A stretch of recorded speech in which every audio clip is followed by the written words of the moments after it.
In the winter of 1862, beneath the warped floorboards of an abandoned stone church in the deep woods of upstate New York, men pried away plank and earth and found, in the dark, 143 graves where no family had come to mourn. The skeletons told a story in brittle bone, fractures that had knitted long before death, scars worn like script, signs of repeated near drowning and ritual markings gouged into ribs and femurs. For more than a century and a half, the federal files on the Church of the Pure Spirit sat sealed, a silence guarded by paper and authority. I have seen pages from those files, records never before in the public light, that trace how three brothers, Elder Ezra, Deacon Silas, and Prophet Caleb Ravencraft, struck like a slow poison through a hungry community, persuading hundreds that suffering itself might be sacred. Ravenwood was ordinary by most measures, a scattering of farms and mills and the sort of small shops that stitched the frontier together, 40 miles north of Albany. Founded in 1803 by men and women moving upriver for land and work, it was a town of perhaps 300 souls, arsenal to the seasons, dependent on grain, timber, and the barter of neighbors. But in the decades after its founding, the region became something else, a landscape aflame with revival. The Second Great Awakening turned pastoral towns into theaters for prophecy and zeal. The burned-over district, as historians later named it, was where new doctrines could seed and spread with almost predatory speed. Into that furnace in the summer of 1825 stepped the Ravencraft brothers. Ezra, the eldest at 42, carried the stillness of command in his face, deep black eyes that seemed to look through a person rather than at them. Silas, 39, was the scholar, thin fingers stained with ink, spectacles perched on the bridge of a narrow nose, always writing, sermons, treatises, lists. Caleb, the youngest at 35, had the strange magnetism of the unwell. He whispered, and rooms listened. His pale blue eyes sometimes rolled back until only the whites showed, and people called that surrender to vision. They bought a tract of land on the town's edge and raised a church, unlike the clapboard meeting houses common to the region. Built of dark quarried stone, its plan was an octagonal sanctuary ringed by 8 chambers, its steeple rising too tall for such a place. The main room had no windows. Light fell only from lanterns placed with deliberate care, as if the darkness itself were part of the rite. Their first public gathering drew a crowd, not wholly of believers, but of the curious. Curiosity being the thin door faith often walks through. "We have been called by the Spirit to this place," Elder Ezra intoned, calm as a surgeon. He offered a doctrine that fit the age. Where many faiths promised comfort, the Ravencraft promised purification through pain. They quoted scripture, the refiner's fire, Christ's suffering, and then did something more dangerous. They read the metaphors literally. If the cross had been an instrument of pain, then pain in their reading was the instrument of salvation. Deacon Silas framed it thoughtfully. "The flesh is the vessel of sin," he would say, "and therefore must be tried. Only a shattered body," he taught, "could free the spirit." Their timing was everything. America in 1825 was a map of restless faith.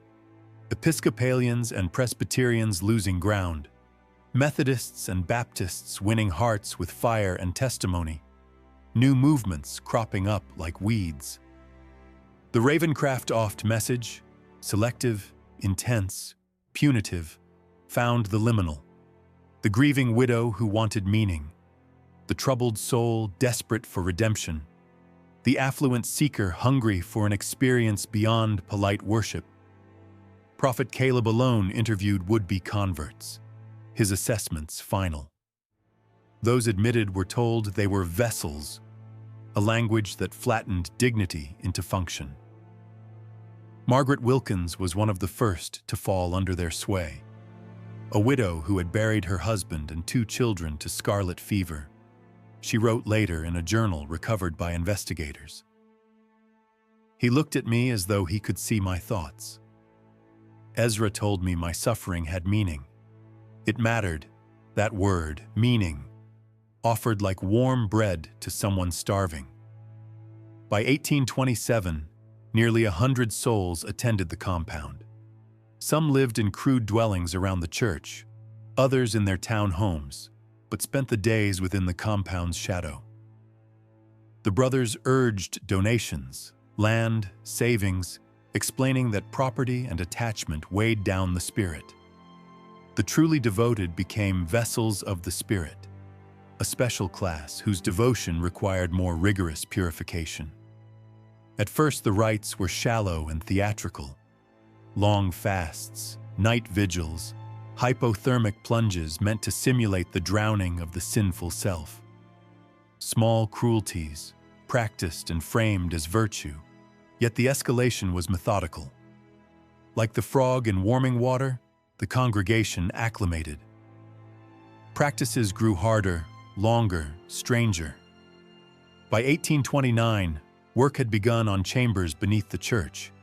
Cellars at first, then tunnels, then rooms carved and extended with an economy of secrecy.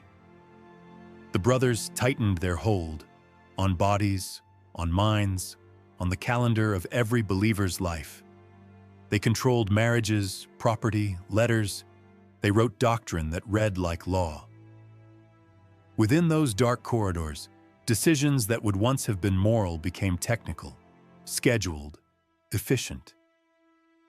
On December 21st, 1829, the winter solstice, the longest night, the church crossed a threshold into the impossible. The brothers called the congregation for what they said was a revelation. The sanctuary was packed, candlelight arranged around a spiral pattern carved into the floor. Thomas Hartford, a blacksmith who joined after losing his wife, later escaped and recounted what he had witnessed in terms that trembled between memory and denial. Elder Ezra spoke as if fevered. Their previous rituals were preparation, he said. The Spirit demanded a sterner path. Prophet Caleb emerged, looking altered, skin pallid, movements broken, eyes rolled back. He uttered guttural sounds, a pseudo-tongue that filled the stone room, then collapsed. When he rose, his voice had changed, measured, irresistible. He named 3 for first ascension: Sarah Pembroke, Michael Collins, Rebecca Winters, new converts chosen by the Spirit. What followed, Hartford testified, was an enactment of theology as terror. The 3 were stripped to underclothes in the cold, bound to frames shaped like inverted crosses, and subjected to the 7 trials of purification. Wet cloths over faces simulated drowning. Soil packed to the neck suffocated their movement in the earth trial. Heated implements traced patterns of pain. Submersion in ice water sent bodies to the edge of death again and again. The congregation chanted when the victims cried, "Through suffering comes purity. Through purity comes elevation." By dawn, the 3 hung barely animate. Broken into some new state, the brothers declared holy. Prophet Caleb, placing hands on heads, murmured words into the ears of the afflicted. Witnesses later told authorities they heard convulsions, the sick cracking of bones, the sudden gibbering speech in the same strange tongue Caleb had first used. By sunrise, all 3 were dead. Elder Ezra pronounced them ascended, souls shorn free of sin and immediate candidates for veneration. Their bodies were carried not to earth, but to a chamber below, laid on stone slabs for the faithful to view and to pray before. Those who fled Ravenwood left in silence. Those who stayed grew quieter and stranger, their devotion not lessened but deepened by what they had seen. In that moment, the Ravencraft Offs had transformed pain into sacrament and murder into promise. The first ascension had not been an aberration. It was a pattern, a proof of concept. What had begun as revival had, under stone and lantern light, become something else entirely, an architecture of cruelty. The brutal ritual in December 1829 did not rebuke the brothers' ambitions. It sharpened them. In the years that followed, the Church of the Pure Spirit found a steadier and more terrible rhythm. From 1830 into the 1840s, the Ravencraft Offs refined not only theology, but technique. What had begun as dramatic theater hardened into system. Rooms beneath the sanctuary were no longer simple cellars, but a labyrinth, chambers of preparation, rooms where candidates were sequestered and fed to a steady diet of doctrine and deprivation, spaces where trials were administered with a bureaucrat's care, and a cavernous chamber of saints where the ascended lay in states meant to evoke transcendence. Those who saw the inner workings, those who would later tell, describe an economy of secrecy.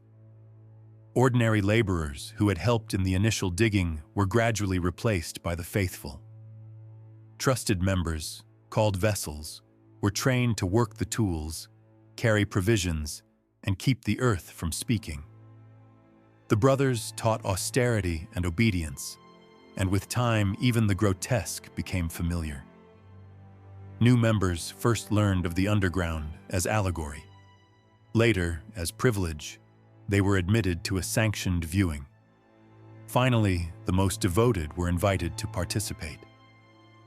Elizabeth Carver, who joined in 1832 and fled in 1844, told investigators decades later that the process was a seduction keyed to shame and longing. By the time you saw the Chamber of Saints, she said, you had been taught to call the sight beautiful. The Chamber of Saints was a room of arranged dead. Bodies were posed upright, seated, sometimes wired into gestures of prayer or rapture. Others were preserved partially, their skin tightened and perfumed with chemicals the brothers learned to use. Some remains were reduced to bare skeletons, cleaned and mounted to be shown like specimens. The methods of preservation hinted at a gruesome curiosity. Deacon Silas, with his books and notes, had been reading medical texts and borrowing techniques. The preservation was not merely reverence, it was research. The scale of the phenomenon grew slowly, then swiftly. What had been 2 elevations in 1830 became quarterly affairs by 1835, and by 1840, the church held ceremonies most months. Larger rites clustered on solstices and equinoxes. Initially, the brothers chose those least likely to be missed: widows, drifters, the destitute.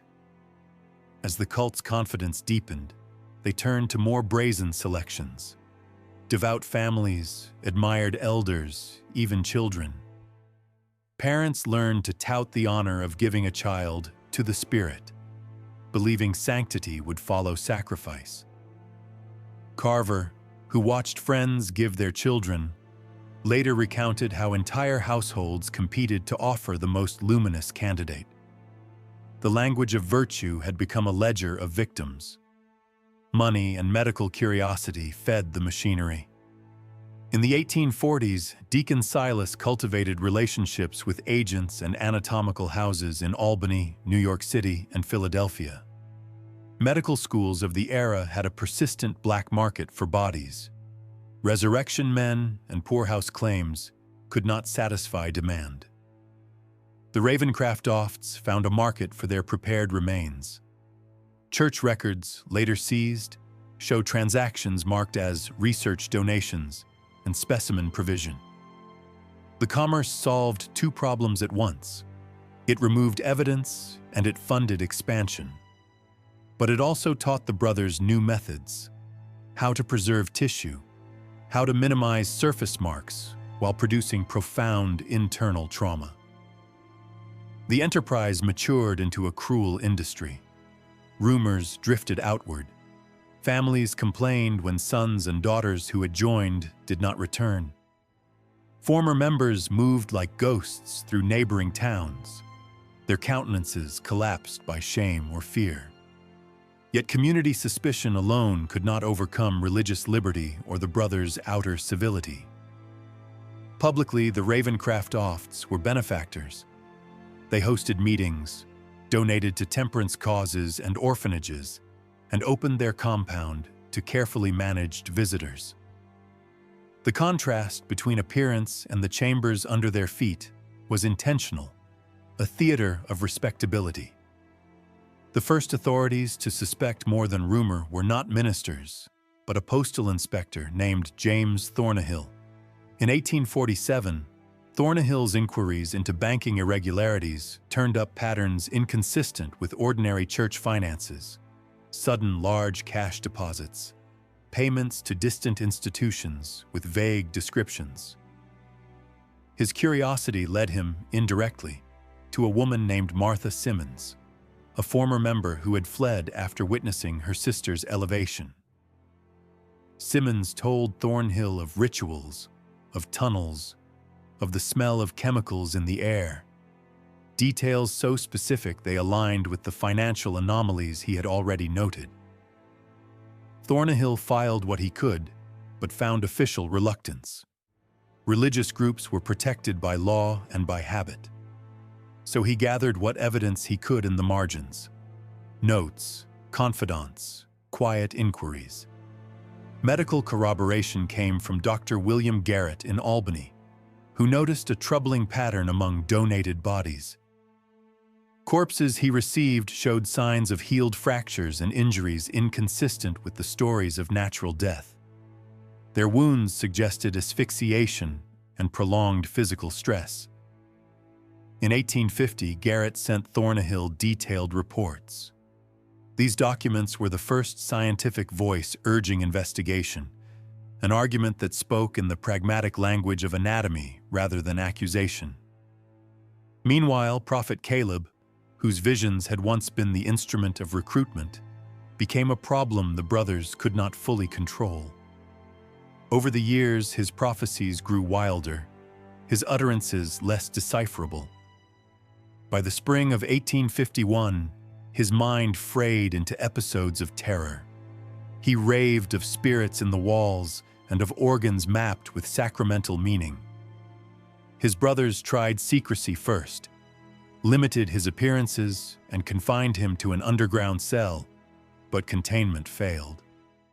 On June 17, 1851, Caleb escaped his restraints and stumbled into Ravenwood's town square during a summer celebration. Naked and slashed with self-inflicted wounds, he proclaimed the brothers' rights in language so explicit that locals understood in a single horrifying instant what had been whispered in corners for years. Thornahill, who had cultivated municipal contacts, arrived within a day. He found a man reduced to confession and flight. Between catatonia and frenzy, Prophet Caleb drew maps of the tunnels, described the chamber of saints, named rooms, named rituals. His words gave investigators a plan to follow, a terrifying map of an underground world.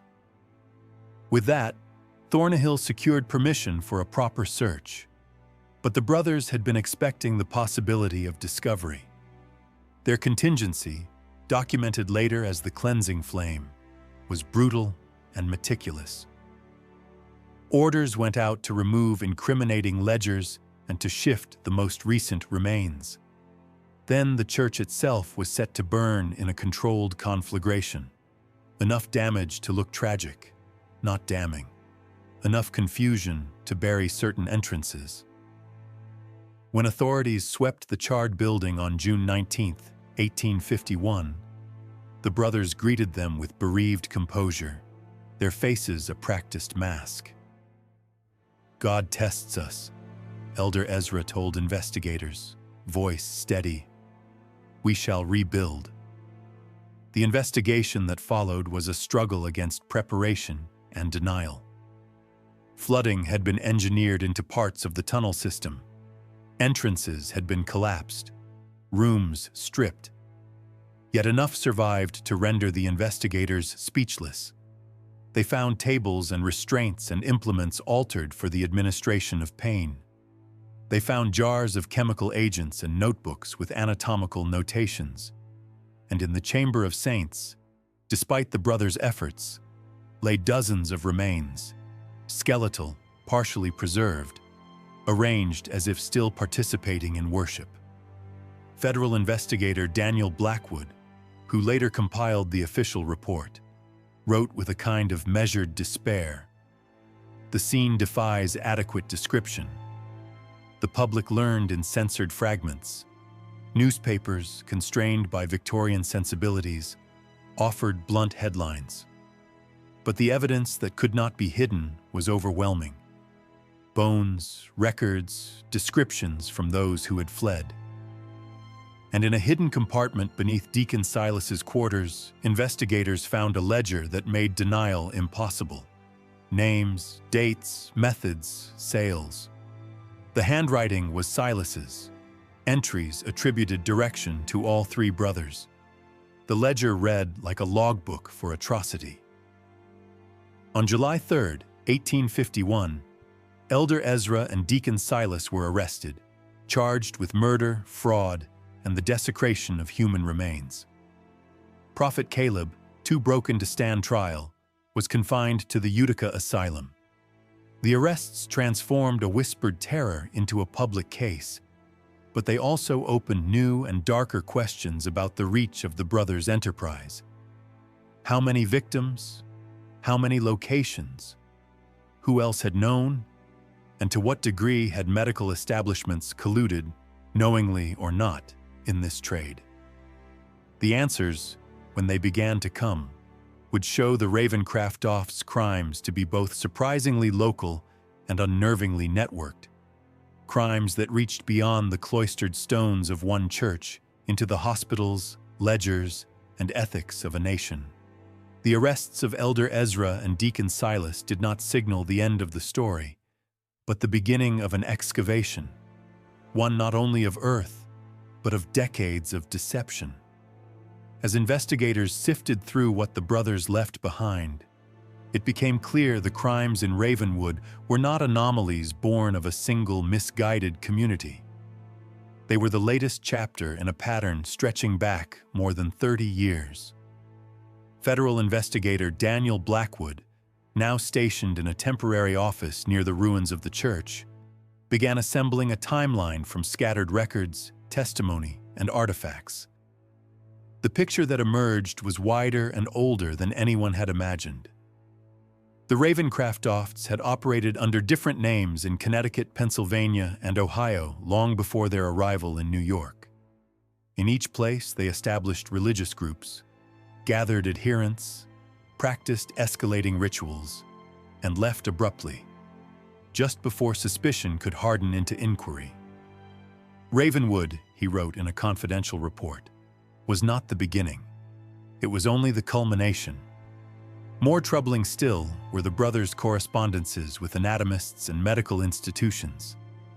Letters between Deacon Silas and several professors revealed a coded familiarity, discussions of prepared vessels, praise for the condition of acquired bodies.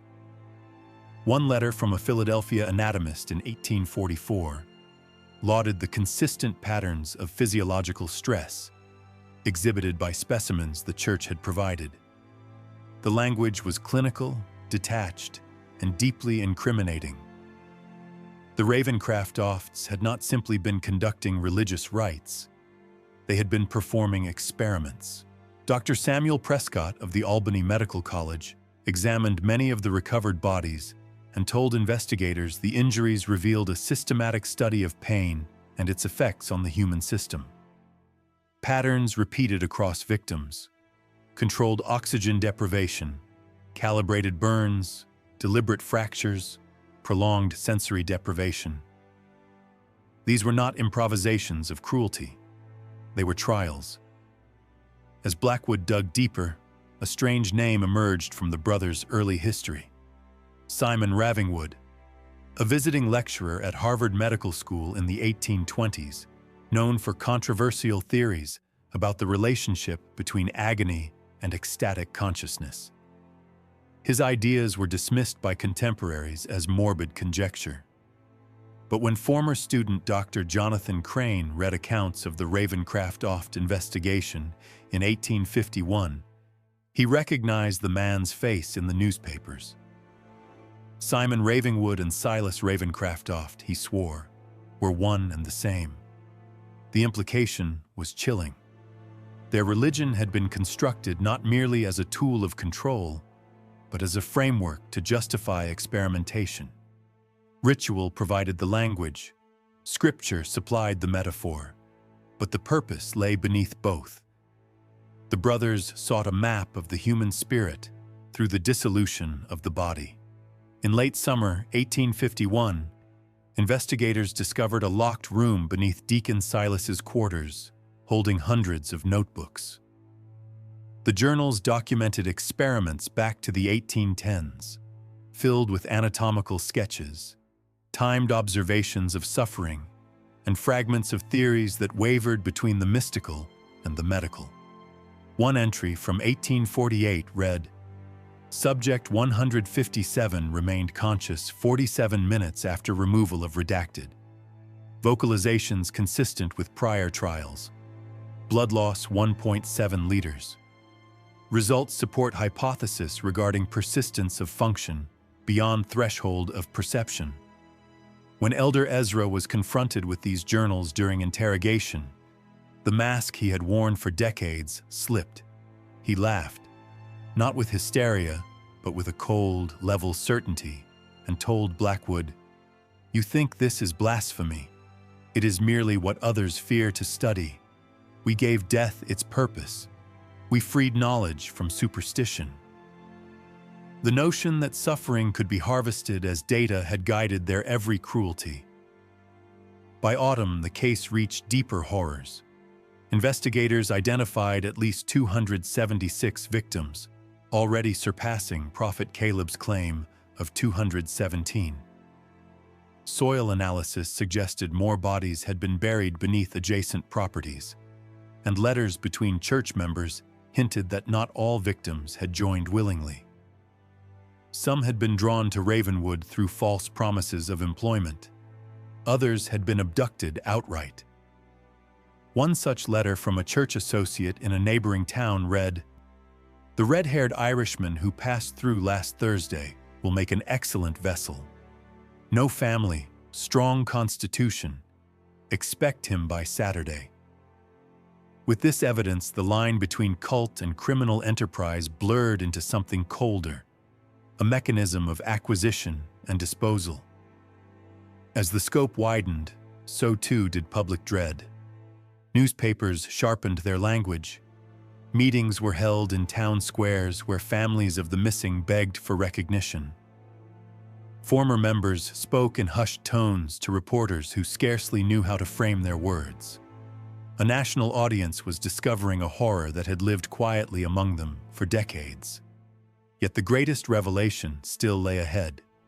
In October 1851, investigators tracked down Samuel Parsons, the church's accountant, from 1835 to 1849. Parsons, living under an assumed name, had fled years earlier after discovering irregularities in the brothers' financial records. Believing himself complicit in unknowable crimes, he agreed to testify in exchange for immunity. He provided names, accounts, lists of payments to laboratories and benefactors. But he also revealed something investigators had not yet imagined: a secondary facility. Nearly 40 miles from Ravenwood, concealed behind farmland and purchased through intermediaries, stood a remote house known only to the brothers and two trusted assistants. Ezra called it the Garden. Authorities reached the site weeks later. Inside, they found a structure transformed into a research complex. Rooms arranged for long-term procedures, restraints fitted for incremental manipulation, and journals tracking victims over periods of weeks or months. The air still carried the faint scent of chemicals. What most broke the investigators' resolve was a small outbuilding designed specifically for children.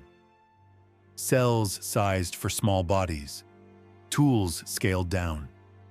Records naming 37 children, ages 4 to 16, brought to the garden between 1840 and 1851. This discovery reached the newspapers unfiltered. The New York Tribune headline declared, "Monsters in human form." Public sentiment turned to fury. Crowds demanded immediate execution rather than trial. Even the medical institutions implicated in receiving bodies recoiled, condemning the brothers to distance themselves from their own complicity. The trial, set for January 1852 in Albany, was certain to be unprecedented. Blackwood wrote in his private journal during those weeks, "We stand now in the long shadow of a horror that did not begin here and will not end here. We have uncovered machinery, not simply men. I fear what remains hidden behind what we can yet see." Those words would soon prove prophetic. On January 12, 1852, the courtroom filled with spectators. The prosecution began with testimonies of survivors, voices thin from memory, but resolute. Later came the medical experts, then the families of the dead. The cumulative weight of their words spanned decades of damage.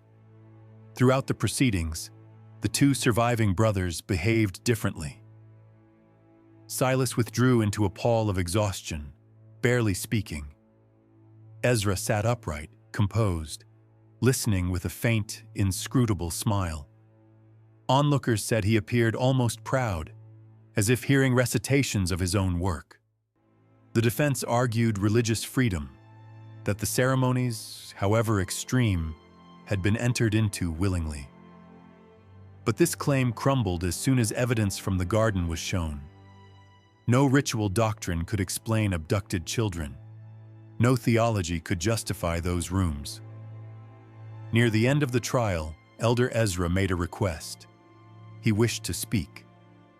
Against the advice of his attorneys, the judge allowed it. Ezra stood and addressed the courtroom with the cadence of a sermon. He denied nothing. He justified everything. Pain, he said, was the purest state of human awareness. Death was the lifting of a veil. His victims were pioneers, opening doors through which the rest of humanity will one day walk. When asked about the children, his voice did not waver. "The young vessel receives the Spirit most purely," he said. "Their suffering was not in vain. It served the work." The room erupted. One father leapt forward with a knife before he was restrained. Ezra did not step back. He merely watched. The jury needed less than 3 hours. On March 10, 1852, both brothers were sentenced to death. But justice is never straightforward. Prophet Caleb died in asylum on March 20th under ambiguous circumstances. Then, on April 7th, a fire consumed part of the Albany jail. 3 inmates and 2 guards perished. A body identified as Silas's was found by rings he was known to wear. But Ezra was gone. The largest manhunt in New York history followed, stretching from Montreal to Chicago. Reports surfaced, sightings were whispered, but none confirmed. Meanwhile, those who had cooperated with the investigation, 3 physicians in particular, were found murdered in ritual postures, notes pinned to their chests. "The Spirit sees all who betray its work," Blackwood wrote in his final private memorandum. "We caught the men, perhaps, but not the network, not the idea." He was right. Over the next decades, pockets of strange sects appeared in Missouri, Louisiana, California, each echoing fragments of the doctrine. Former adherents surfaced in unexpected places. And then, in 1899, a locked iron box arrived anonymously at Harvard Medical School. Inside were journals written in the unmistakable hand of Elder Ezra, entries dating to the previous year. If authentic, he would have been 115. The last page read, "The work continues. The vessel fails. The spirit does not." Years later, archaeological surveys uncovered more remains beneath Ravenwood, raising the victim count to over 400, far beyond the official record. Even now, the land remains fenced, silent, its soil refusing to forget what it once held. And perhaps that is the truest legacy of the Ravencraft Oft brothers. Not merely the brutality of their acts, but the shadows their ideas cast.